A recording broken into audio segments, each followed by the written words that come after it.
Ebola yagobye dda mu Uganda mu kaseera kano akakazigizigi, naye lwaki babadde balina okukikola ekyo kulangirira nti Ebola? Kale obuyambi bwo munnange babadde babutujjeeko, naye ate biri bennyini yatukakasiza natugamba nti keesi ya siriimu HIV Amerika yabadde egonzezzaamu.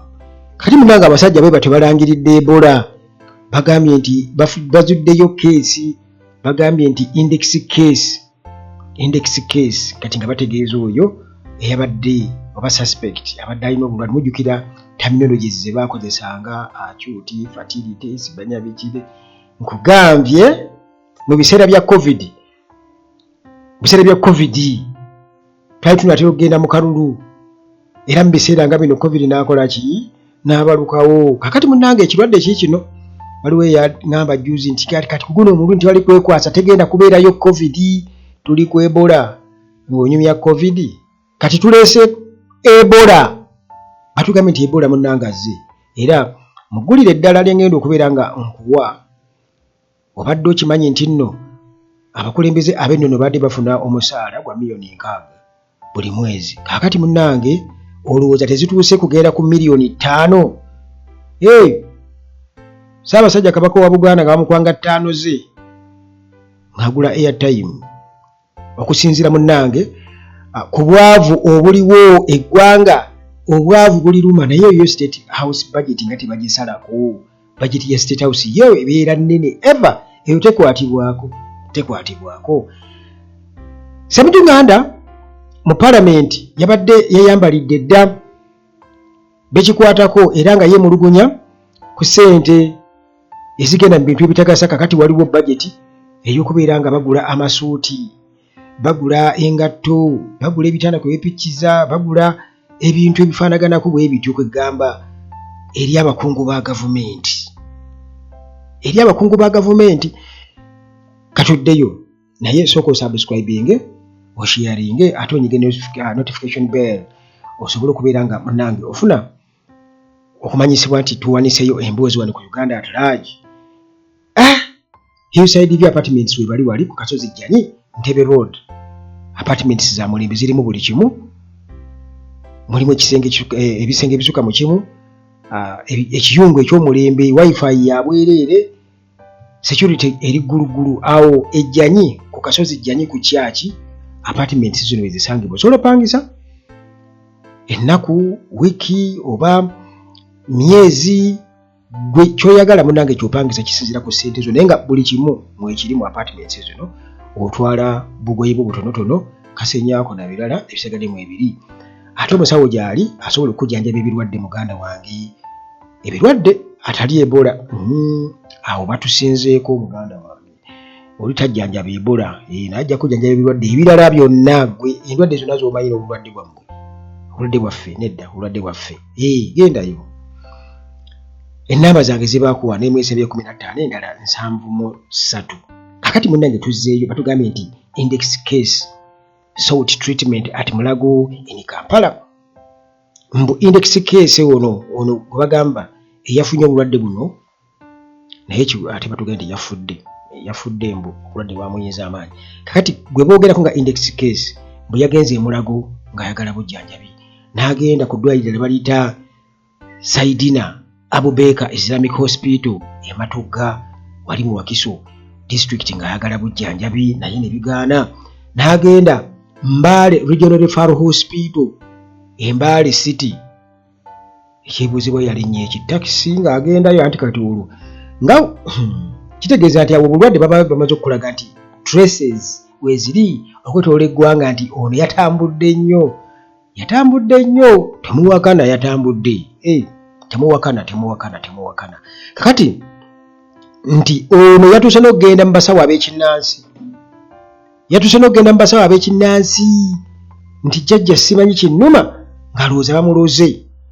Kaakati muganda wange, Kampala Uganda bamaze dda okubeera nga bakonfaminga outbreak ya Ebola, era nga ekika kino eky'Ebola bakiyita Sudan Ebola Virus Disease SUDV kiri mu Kampala. kiri mu Kampala naye kyebuuzibwa yo Sudan gye kyava kiri kubanga bwebanga Sudan Ebola virus disease yasibuka eyo era bannyiniyo oba ekyunya beeno abeewa bitayagala kubakyunya. Kakati munnange bagamba nti kino okukikakasa nti Ebola waali e Kampala bamaze kukola confirmation tests okuva mu National Reference Laboratories 3 gye bagenze okubeera nga bakebera Health Ministry. Permanent Secretary Dr. Diana Atwine bw'atyo ategezezza bannamawulire mu ssaawa ez'amalaga eby'emisana wano mu Kampala nti bamaze okubeera nga bakonfaminga keesi eno era munnange ne bagidesignatinga nga index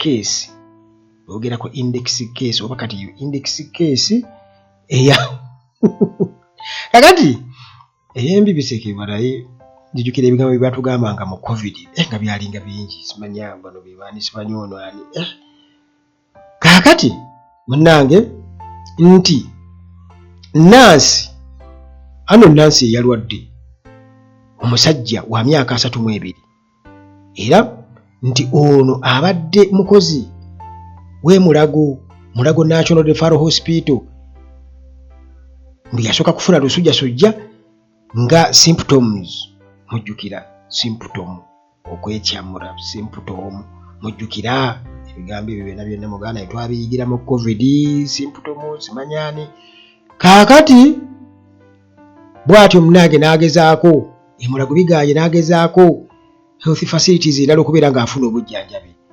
kakati batutegeeza n'agenda eddwaliro Mulago yagezaako wano mu Kampala n'agenda eddwaliro bayita Saidina Abubakar Islamic Hospital Matugga Wakiso District n'Embale Regional Referral Hospital n'agendako ne mubasawo ab'ekinnansi.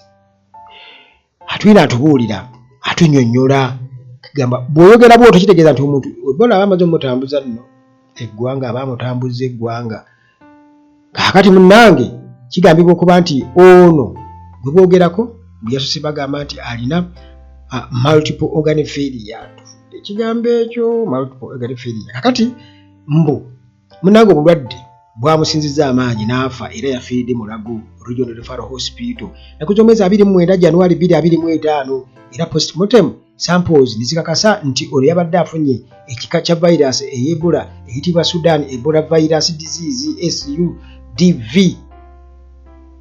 Essaawa eno bagamba nti Mulago tewannaba kubaawo health waka mulala yenna alaga bubonero nti alina ekirwadde kino eky'Ebola.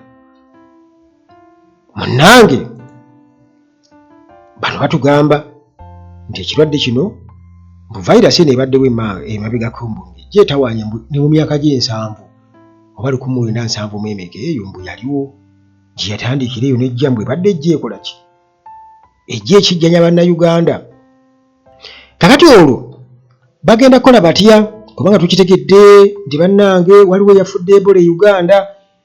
Bano batugamba nti balina steps oba zibadde 3 ze batugambye Atwine zayogeddeko nti bamaze okubeera nga kakati rapid response team bagita okugenda okubeera ng'etalaga egenda mu ddwaliro erya Saidina Abubakar Islamic Hospital Matugga Mulago yonna gye basuubira okuba nti omuntu ono yagenze.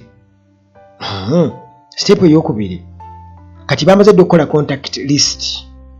Hey, ebigambo bikomyewo muganda wange contact oyo contact mujjukira COVID kakati essaawa eno muganda wange batugambye nti bamaze okukola contact list era 44 bano bamaze okubeera nga balistingibwa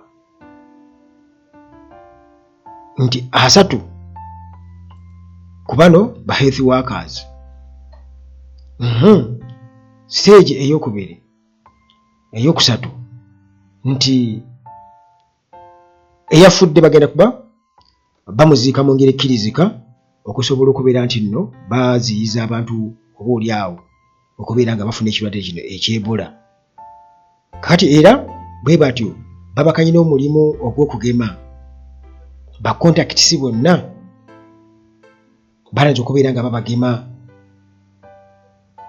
kakati okusinziira munnange ku mbeera nga bw'ogiwulidde ndowooza ekiddako okimanyi, togenda kubeera awo nga weebuuza ki ekiddako. Tugenda 2026 agalulu Amerika obuyambi yabukoze etya? Byonna awo we tuli tujja kubayiira, tebajja kutusobola. Kakati eyo nga tuvuddeyo muganda wange, ensonga y'akasente ekutte wansi ne waggulu. Gavumenti ya Museveni bwetyo ekkiriza nti ebintu bigiyinze. Kakati olwo abakulembeze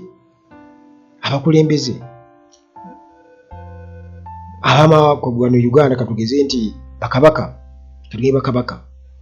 emisaala gyabwe ate gyegiri babadde bafuna miliyoni 60 buli mwezi. Kakati eziriwo ziri miliyoni 5 okusinziira ku budget eriwo eziriwo. Kale newankubadde bagamba nti nnyama ntono okayana eri mu nkwawa, munnange waliwo nabadde nsoba nga boogera ku lugero lw'ekisoga proverb bagamba nti bw'ogaana okubeera nga oteeka ekitiibwa mu bakulu kitegeeza nti ogenda kufuna obuzibu oba ogenda kufunvubira okufuna okuwabulibwa mu kaseera bwe waleetagiddwa okubeera ng'owabulibwa. Kakati munnange gavumenti bwetyo ebadde ng'egezaako okulaba nga bano ebawa akasimbi nga nabo bwe bagiyambako okusobola okubeera nga babaako percentage y'abantu gye bafunamu awo. Kakati ministry eya gender emaze okubeera nga esaba obuwumbi 12 n'omusobyo okakasa nti ba cultural leaders 17 aba recognized bafuna sente zaabwe ez'emisaala miliyoni 60 omwaka 2025-2026 financial year. Naye munnange ekiriyo nti twogera ku buwumbi 12 n'omusobyo, naye kati ekiriyo waliyo akawumbi kamu kekaliyo ne miliyoni ndozo nga 2 era nga zino ze bamaze okubeera nga baaloketinga. Kati kitegeeza nti bwe bazikubyamu bwe bagenda nga bazitematema miliyoni zo 5, kitegeeza buli cultural leader waali kyabazinga 5, Ronald Mwera Mutebi 5, oyo niba 5, bwe batyo 5, teri kusukkawo awo. Munnange okusinziira ku wakazi MP Agnes Kinohira eyaleese ensonga eno mu Parliament, bw'atyo yategeezezza nti bannange gavumenti yali badde efaayo okulaba nti sente zino zifunika, kubanga banaakendeeza sente zino kigenda kuba munnange kikontana n'obweyamu gavumenti bwebadde nabo oba bwe yeeteekako, ate era kwegamba kirage embeera etali ntuufu. Kakati eyo nga tuvuddeyo gwe okyali awo nti ezo sente zikyali awo, naye ate kwegamba kikulu n'abakulembeze ba cultural leaders bamalamu amaanyi. Ojja gwe kwisaga ettaka balitunda tebafaayo, batunda butunuzi bwe bati buli kimu. Waayi byakunoonyerezaako bingi, kubanga ffe tumanya bingi mu nkuubo, naye twogerako bitono kuba General Museveni yalabudde ne Muhoozi bw'oyogera ebingi ennyo olina kwogera bitono, kanaffe twogera bitono naye nga bwe tumanyi bingi. Bwe jangu ombuuze nkubuulire kigenda mu maaso muganda wange. Kati Ssemujju ate eri mu Parliament era nga bwe twebuuza bulijjo nti yo budget ya State House eteemwako ddi. Kakati Ssemujju era munnange avuddeyo n'agamba nti obuwumbi obuli eyo mu 430 n'omusobyo muganda wange mu budget eya 2026 zino already zigenda ku byakulya, kugula masuuka n'ebitanda ku bipikiza n'engatto ez'aba officials. Budget already yayita dda munnange, era bino byonna Ssemujju nga abitubuulira ng'agamba nti mu mwaka guno essente ezo ziri awo, so nga ate oba oli awo nti waliwo ebintu ebyandibadde bitunulwamu ennyo bibisookerwako wano naye kati abasajja sente oziwulidde bagenda kuziteeka ku byakwambala kulya na birala byonna engendo zaabwe wabweru State House erina bajeti nnene nnyo naye yo tekola ki tegambwako kati zino zijja kubula ez'okuwa oba bakulembeze b'ennono kakati ate bali eri bo bajeti tebagikola kiba naye batakwata we batatema sigenda kusukawo nnyo wano muganda wange naye nga bw'obiwuliddaawo si bintu byangu yadde n'akamu gavumenti terina ssente mbu terina ssente abali b'ebisiyaga baagimye ssente mbu baagimye ate mwe mubavuma ebisiyaga ne mugamba temwagala ssente za bisiyaga ate kaakati kale jjukira nti Diana Atwine yabadde atukakasiza n'atugamba nti health sector yeesobola okwebeezaawo mu kubanga America si yuko ebaddeyo wa ssente wano naye kati ekirwadde kikyo kibaluseewo muganda wange Ebola ate nga America y'emu ku ezo ensi ezibadde zisinga okuteekayo ssente naddala okulwanyisa emergencies ng'ezo omuntu wakoma wakwata ate era munnange niwakubadde ssente zibaawo ne waliwo n'amaanyi ga Katonda kati kitegeeza tulina okuwanjagira omutonzi tusabe bannange Ebola anti tugenda mu kalulu omwezi ogujja guno guweddeko tugenda mu gwakubiri gwakusatu gwakuna kitegeeza tulina less than a year obadde okimanyi muganda wange okuba nti twasudde eddaaka kati kano ke kaseera muganda wange ke kaseera